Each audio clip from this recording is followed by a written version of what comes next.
یہ میں نہیں بتا سکتا، یہ تو ہر ایک جانتا ہے، یہ تو ان کے ہاں قبر کی پوجا ہوتی ہے، یہ تو ہر ایک جانتا ہے۔ توہین رسالت صلی اللہ علیہ وسلم جو سلمان رشدی نے بھی نہیں کی ہوگی، جو کسی کافر ہندو نے بھی نبی کریم صلی اللہ علیہ وسلم کی وہ توہین نہیں کی ہوگی جو اس خواجہ نے کیا ہے، اس خواجہ بندہ گیسو دراز نے کیا ہے۔ آؤ نمونے میں آپ کو بتاتا ہوں۔ گستاخ رسول کی سزا ہمیں کہتے ہیں یہ وہابی ہیں، یہ گستاخ رسول ہوتے ہیں۔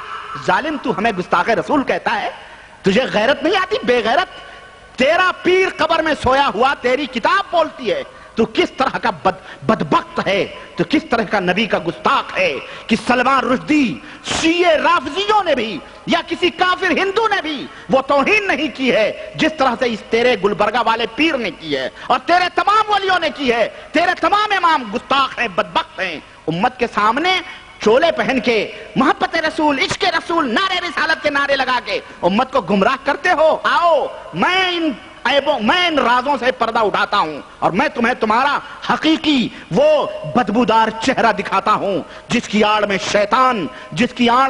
شیطان بیٹھا ہوا ہے۔ تم کس طرح سے امت کو گمراہ کرتے ہو؟ دیکھو اس طرح سے لکھتا ہے، کہتا ہے کہ رسول اللہ صلی اللہ علیہ وسلم روز دوشنبہ 2 ذی الحجہ سن 802 ہجری کی مجلس کے اندر جوامع الکلم حصہ دوم صفحہ 132 کے اندر یہ خواجہ جس کا معنی میں نے بتایا ہے، خواجہ کے معنی ہجڑے ہی ہوتے ہیں، یہ خواجہ کہتا ہے کہ رسول اللہ صلی اللہ علیہ وسلم جب دلگیر ہوتے، یعنی جب رنج و علم آپ کو ستاتے تو سیدہ فاطمہ کی تالو سونگھا کرتے تھے۔ حضرت فاطمہ رضی اللہ عنہا کی کیا سونگھا کرتے تھے؟ تالو سونگھا کرتے تھے۔ پوچھا گیا کہ حضور ایسا کیوں کرتے ہیں؟ تو کہا شب معراج میں مجھے ایک سیب دیا گیا جسے میں نے کھایا تو مجھ میں فرحت اور خوشی بڑھ گئی اور قوت شہوانی زیادہ ہو گئی۔ قوت شہوانی یعنی مردانگی کی قوت، جمع کرنے کی، ہم بستری کرنے کی، ہاں یہ قوت سمجھ رہے نہیں؟ قوت شہوانی کیا ہوتی ہے؟ یہ زیادہ ہو گئی۔ خدیجہ رضی اللہ عنہا سے قربت کی، بس اسی رات فاطمہ کا حمل قرار پایا، اسی رات فاطمہ کا حمل قرار پایا، اور جب کبھی ان کی تالو سونگھتا ہوں تو مجھے اسی سیب کی بو آتی ہے جس سے میرا دل کشادہ ہو جاتا ہے، آپ دیکھیں ذرا۔ نمبر 1، بہشتی یعنی جنتی سیب کھانے سے قوت شہوانی کا بڑھ جانا یہ نبی رحمت صلی اللہ علیہ وسلم کی توہین نہیں ہے؟ یہ گستاخی نہیں ہے نبی کریم صلی اللہ علیہ وسلم کی؟ اور ذرا اس خواجہ سے جو مر گیا ہے یا اس کے مریدین سے جو گلبرگہ یا دنیا کے اندر ہیں، اس سے کوئی پوچھے ظالم تو واقعہ تو سن لیا لیکن تم لوگ تو ہوتے ہو جاہل نرے، کیوں اگر تمہیں علم آ جائے تو تم وہاں بھی ہو جاؤ؟ حقیقت ہے یہ، اگر ان جاہلوں کو علم آ جائے قرآن و سنت کا، یہ عالم ہو جائے تو یہ ہو جائیں گے، یہ وہاں بھی ہو جائیں گے، یہ پھر لات مار دیں گے ان پیروں کو۔ اس جاہل سے کوئی پوچھے کہ حضور اکرم صلی اللہ علیہ وسلم کی معراج کب ہوئی تھی؟ بتاؤ ہم کو، آپ لوگوں میں کوئی جانتا ہے؟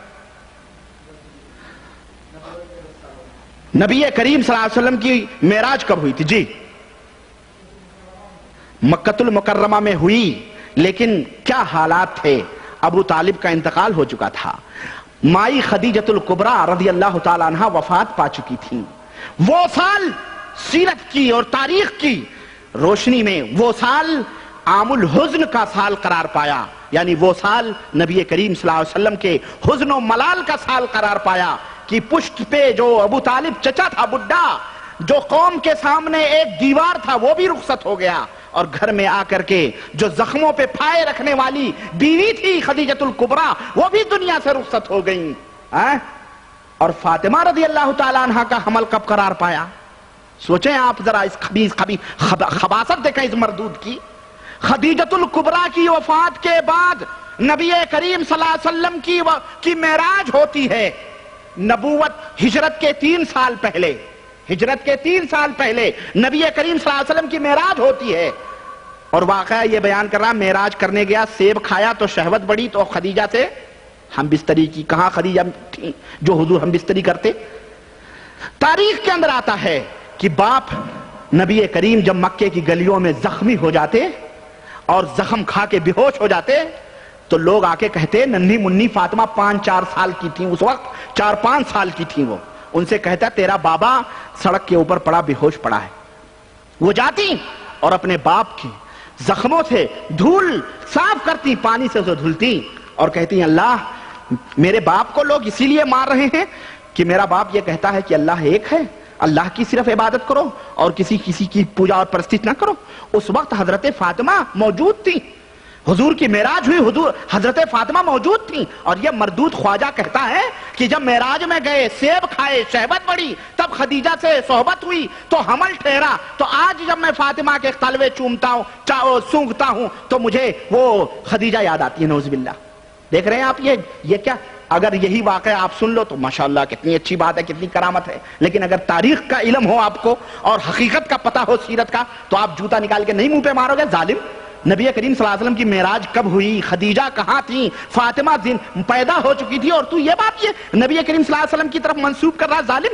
یہ وہ کتاب ہے جس کے لفظ لفظ پر کتاب و سنت کی مہر لگی ہوئی ہے. یہ بات نہ بھولیے گا آپ, ہاں یہ بات ضرور یاد رکھیے. یہ علم لدنی ہے, یہ علم اور دیکھیں گستاخی دیکھیں, اس مردود کی گستاخی دیکھیں. اعلان نبوت کے 5 سال پہلے ہی حضرت فاطمہ پیدا ہو چکی تھی. کتنے سال پہلے یہ بھی یاد رکھو, حضرت فاطمہ اعلان نبوت کے 5 سال پہلے, یعنی جب اس وقت آپ کی عمر 35 سال کی تھی, حضرت فاطمہ پیدا ہو چکی تھی. ابھی آپ نے اعلان نبوت نہیں کیا تھا جبکہ وہ پیدا ہو چکی تھی. اسی طرح سے کہتا ہے کہ ظہر کے نماز کے وقت ارشاد فرمایا, یہ عبارتیں وہ ہیں جو کسی ہماری کتاب میں لکھی ہوتی نا تو آج ہندوستان کے اندر تہلکہ مچ گیا ہوتا.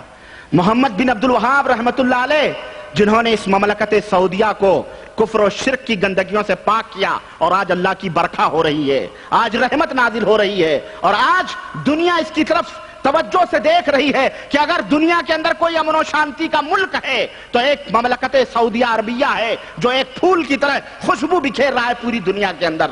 محمد بن عبد الوہاب نے کتاب لکھی رحمت اللہ علیہ, کتاب التوحید, شرک کے خلاف لکھی, بدعت کے خلاف لکھی. ہمارے ان قبر پرستوں کے پیٹوں پہ لات پڑ رہی تھی, ان کو کافر قرار دیا گیا. شاہ اسماعیل شہید دہلوی جو محدث ہند اور شاہ ولی اللہ محدث دہلوی کے پوتے ہیں, انہوں نے ایک کتاب لکھی تقویت الایمان, اور انہوں نے کہا کہ جس طرح تمام مسلمان مومن بھائی ہیں, حضور بھی مسلمانوں کے بھائی ہیں, تو ان خبیث بریلویوں نے, ان ناہنجار اور بدبخت قبر پرستوں نے پورے ہندوستان کو اپنے سروں پہ اٹھایا ہوا ہے اور کہا یہ وہابی کافر ہیں, یہ ہیں.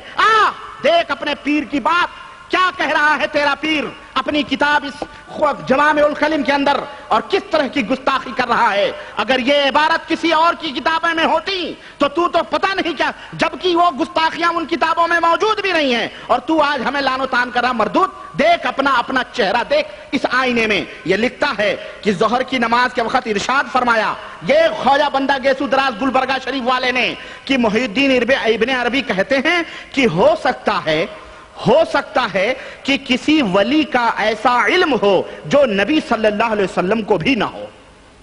یہ گستاخی نہیں ہے, نبی کریم صلی اللہ علیہ وسلم کے علم کی توہین نہیں ہے.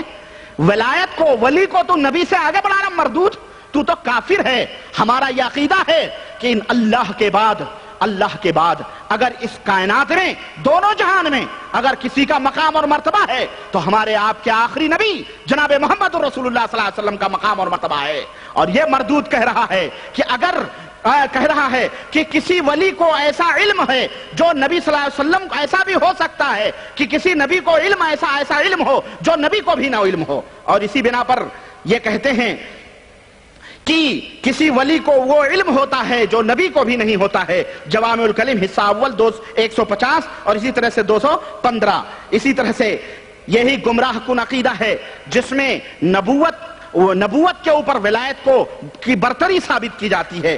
چنانچہ کہتے ہیں, یہی ابن عربی ہے, سارے صوفیوں کا سردار ہے یہ خبیث, اور مجدد دین ملت امام احمد رضا فاضل بریلوی نے اپنی کتاب ملفوظات میں, اسی طرح سے فتاوی افریقیہ میں بڑے ہی شیخ کبیر اور کبریت احمر کے نام سے اور رضی اللہ تعالی عنہ کے نام سے اس مردود کو یاد کیا ہے. ظاہر ہے شیطان اولیاء الشیطان ہیں, یہ شیطان کا دوست ہوتا ہے, یہ بھی شیطان وہ بھی شیطان. چنانچہ یہ کہتے ہیں الولایت افضل من النبوہ, ولایت جو ہوتی ہے یہ نبوت سے افضل ہوتی ہے.